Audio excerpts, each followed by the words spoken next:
right, so the Stanley Cup playoffs are obviously underway right now, and the Sharks, of course, did not qualify. For the fourth year in a row, the Sharks finish the NHL season without reaching the postseason and finishing kind of with a disappointing ending. Now, I'd be lying to you if I said that I expected the Sharks to make the playoffs this year. Obviously, past 3 seasons have been disappointing, underwhelming, so I didn't expect this season to be any better. However, leading into the season, I thought, okay, maybe the Sharks can make a splash with a new regime, a new head coach, and new general manager, head coach David Quinn, and Mike Greer at GM. I thought, this is a new regime of San Jose Sharks hockey, and the foundation is there. Maybe they can make a run, and they didn't. I mean, the Sharks were embarrassing, a laughingstock this season. They won a very low 8 home games all season, tying a franchise record of their second season ever in the NHL, 92-93, where, they won only 8 games at home. And, I mean, I could talk about attendance too being low. Maybe that's a correlation. But the Sharks had a bad season, undeniably, finishing 4th last in the NHL. For them, it probably would have been better just to be last in terms of draft position, potentially. But they finished 4th last, ending the season on a 6-game losing streak.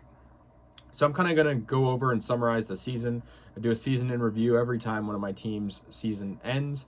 And so the Sharks, obviously, like I said, very disappointing season. Leading into it, they had some okay pickups on the offseason, but the main trade that happened over the summer was trading Brent Burns. And obviously that was big because Brent Burns, obviously, he was slowing down as a player, not really having the goal scoring and assist production that he had over the years, recently. But I think, for him, big part of that core, big part of the Stanley Cup run, a big just mentor on the team. So to have him go was disappointing and bittersweet for Sharks fans. It kind of symbolized a new era of Sharks hockey, but also losing a fan favorite is never fun. But the Sharks, had some acquisitions, via free agency or trade. Nico Sturm, just to name a few, Nico Sturm, Matt Benning, Steven Lawrence, Luke Cunnin, Oscar Lindblom, and Marcus Nudavara. Nudavara didn't actually play for the Sharks this year because he got hurt, but the Sharks had some good bright spots. Now, of those guys, Nico Sturm really stood out to me. He, from the get-go, was like the leading scorer for the Sharks, and really impressed me. Fast skater, good player, and I really admired his play. He's also, a younger guy that we can, he's not, a prospect by any means, but he's a younger guy that we can develop. He had 14 goals this season, so he slowed down, but he had 26 points. Definitely a bright spot in this team that didn't have many bright spots. Now, I can't start off by talking about the Sharks season without mentioning the guy who really was the biggest bright spot on this team, Erik Carlson.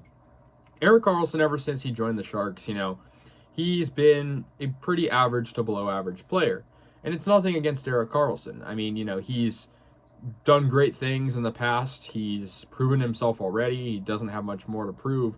But for a guy that's been paid that much money, the Sharks wanted to get the value out of him. And this season, 2022-23, he was absolutely incredible. He had 101 points, scoring 25 goals and assisting 76 goals. Incredible season from Erik Carlson. He's the team MVP. He was our all-star. And, I mean, you could make a case. It's a correlation. David Quinn, new coach. I mean, maybe he had something to do with it.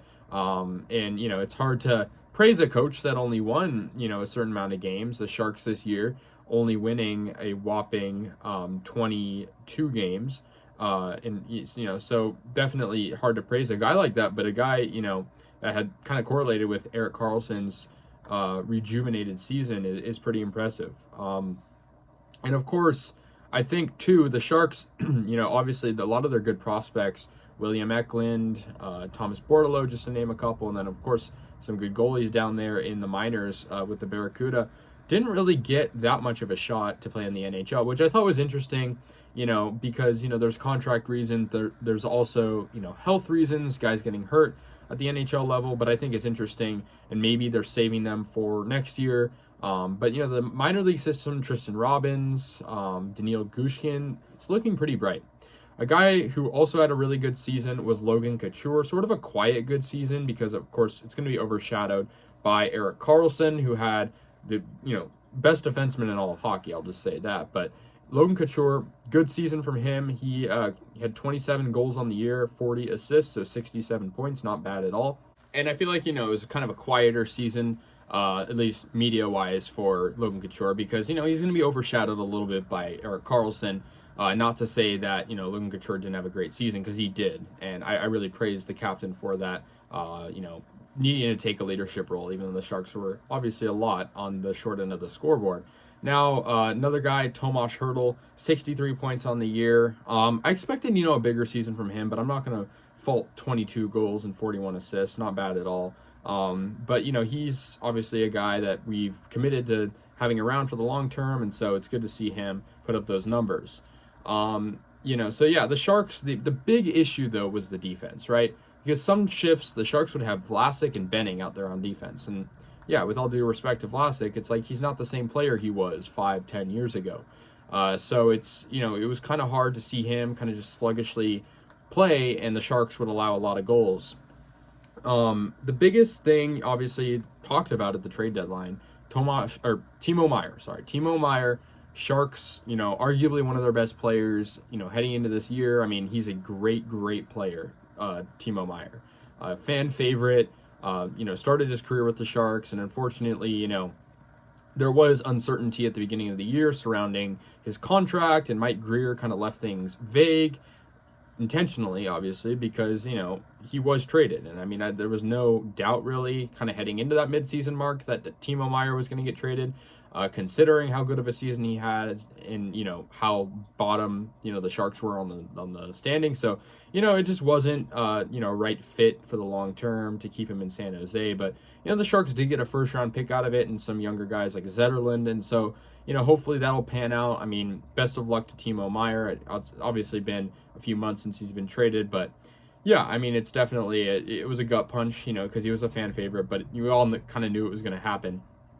So, yeah, I mean, definitely kind of disappointing. But, when it was all said and done, the Sharks were not playing to win at the end of the season. They were playing for a good draft pick. And, I mean, I don't know if they were intentionally tanking, but their record will say otherwise. Fourth worst. Could have been, number one, but decided to win 3 games in a row to kind of close out the season towards the end there. And so, yeah, I mean, the Sharks will see who they get in the draft. I mean, I heard this is a good draft. I'm sure, with a potentially top 5, pick, they could do some great things with a younger prospect. Of course, pairing him with, potential Eklund call-up for longer term, or Thomas Bordeleau, and a lot of good things to come, hopefully, for the Sharks. I mean, I'm not going to get my hopes up. I'm not going to say the Sharks are going to make the playoffs next year, because I certainly don't think that, this is a short-term rebuild. But with the new regime, I can see, brighter things coming, especially with Erik Carlson. If they do decide to kind of build around him, if they trade him, I mean, maybe they'll get some good pieces. But contracts will definitely be interesting going forward. There's obviously a lot of guys I didn't really talk about, but not necessarily relevant. I mean, Kevin Labanc, we'll see what happens with him. I know he's been kind of disappointing as well. And plenty of other guys, too, like the goaltenders, right? James Reimer, Kaapo Kähkönen. Who knows, if the Sharks will call up, Eetu Mäkiniemi or Strauss-Mann from the Barracuda. I mean, who knows? There's a lot of things that could happen. Reimer and Kähkönen, were solid at times, just inconsistent. But, when the Sharks have a bad defense, it's also hard to put the blame on the goaltenders. So I won't do that. But definitely a season that we're all going to want to forget. I mean, the Sharks did not play good this season, finishing with a final record of 22, 44, and 16. A lot of overtime losses, as you can see there, almost leading the league. I think Calgary had more overtime losses, but that, kind of just goes to show the Sharks not really being able to close out games. I mean, imagine if they could have won, a bulk of those overtime loss games. Might have been a different season, but I think it just is indicative of the Sharks not being able to not only close out games, but just being tired at the end there, and the defense shutting itself down. So, yeah, that's going to do it, guys. The Sharks season in review of this year.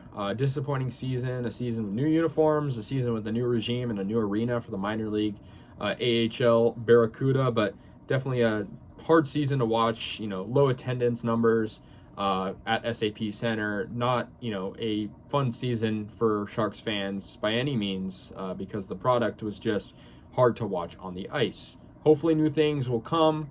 prospects and free agents and young talent to kind of build up this roster to what it once was. But for now, that's it. Let me know your guys' thoughts. I'll see you guys later, and yeah, go Sharks.